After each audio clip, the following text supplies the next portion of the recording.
No assistant ever lasted a week working for the paralyzed millionaire. Not one. They arrived full of confidence and left with trembling hands, glassy eyes, and a quiet promise never to come back. Something about him, about the silence in that enormous house, the unspoken grief in his eyes, the impossible expectations, sent them running every time. But everything changed the day a single dad walked through the front gate, holding his daughter's hand and carrying nothing but a resume, a bag with a broken zipper, and the quiet hope that this job might finally save their lives. And neither he nor the millionaire knew that they were about to save each other. People in town whispered about Nathan Hale, the 36-year-old millionaire who'd lost everything except his fortune. A car crash had taken his wife, his mobility, and, some said, his will to live. He handled business deals from a voice-activated computer and dismissed caregivers like they were paper dolls that tore too easily. Some lasted 5 days. Some lasted 3. One lasted only 7 hours. So when Evan Brooks, a single father trying to rebuild life after a painful divorce, parked his old Honda outside Nathan Hale's gates, even he felt the weight of those rumors. His 7-year-old daughter Lily squeezed his hand tightly. "Daddy, are you sure about this job?" she asked, her eyes wide. He bent down, brushing her wild hair from her face. "We need it, Lil. And I think, maybe he needs us too." The door creaked open on its own, and an automated voice guided them through a cavernous hallway where sunlight touched nothing. The air tasted like old dust and isolation. Portraits of Nathan with his late wife lined the walls, smiling versions of him that no longer existed. Nathan waited in his study, wheelchair angled toward the window. His jaw clenched at every footstep behind him. "You're late," Nathan said sharply.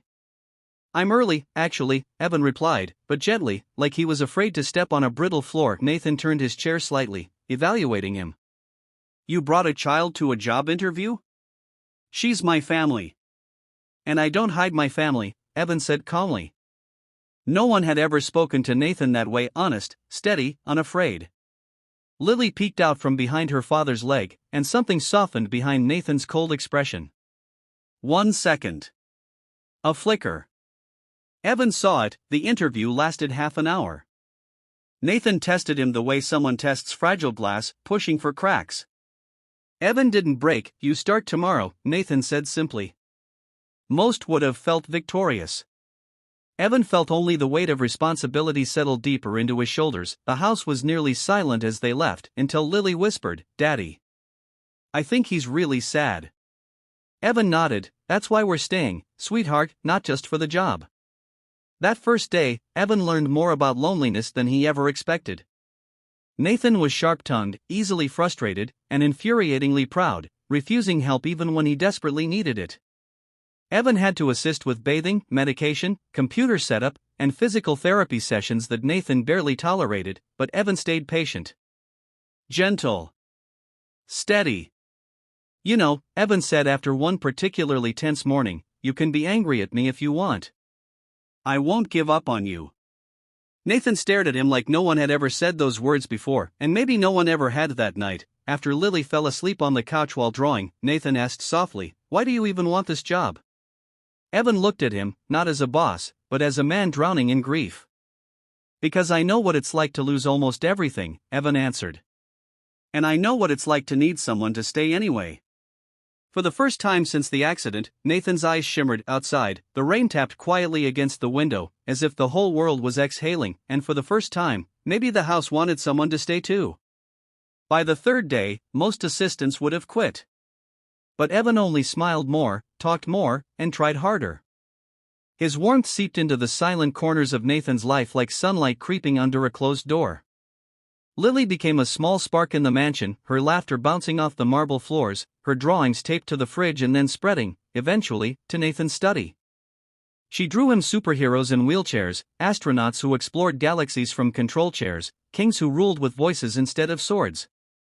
One morning, she handed Nathan a picture of him, a man with a broken body but a glowing heart. "I made you brave," she said proudly, and Nathan swallowed hard, unable to respond. Slowly, Walls' weekend meals turned into conversations.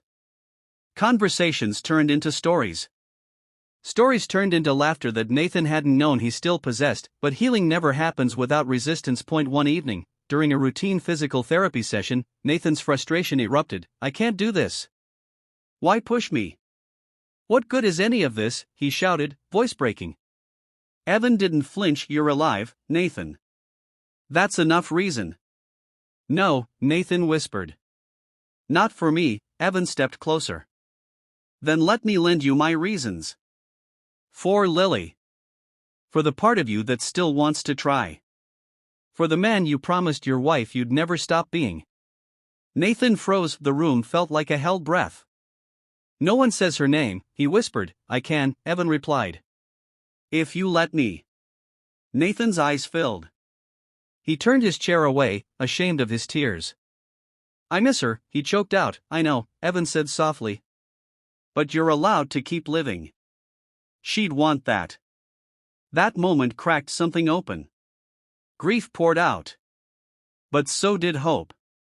Over the next week, Nathan asked for help before Evan offered it. He let Lily sit beside him during his computer work. He let the house grow brighter with lights and open windows and the sound of evening cartoons. Everything was changing, until the obstacle came. Nathan's estranged brother, who had been hovering around the edges of Nathan's fortune, showed up unannounced. He cornered Evan in the foyer. You're just like the others, he sneered. He'll break you. And when you leave, I'll be the one left to pick up the pieces and sign the documents he refuses to sign. Evan just shook his head. I'm not going anywhere. Nathan overheard the exchange. He rolled forward, jaw tense. My life is not a battlefield for you to win, Nathan told his brother. And Evan isn't leaving. I won't let my fear push away the only people who've stayed. His brother scoffed and left, but the victory mattered, because that was the day Nathan finally chose to live again. Weeks passed. Nathan's strength improved. His voice softened. His laughter became a familiar sound in the hallways. One evening, as Lily played on the floor, Nathan looked at Evan with quiet gratitude. You saved my life, Nathan said. Evan shook his head. No, we saved each other. Nathan smiled gently. I haven't had a family in a long time. Well, Evan said, glancing at Lily, who grinned back at both men, looks like you do now. Outside, the sun dipped into gold. Inside, the house breathed again, alive for the first time in years, because healing doesn't always arrive loudly as sometimes. It shows up in the form of a single dad and his daughter, carrying hope in small hands and refusing to give up on a man the world had already counted out.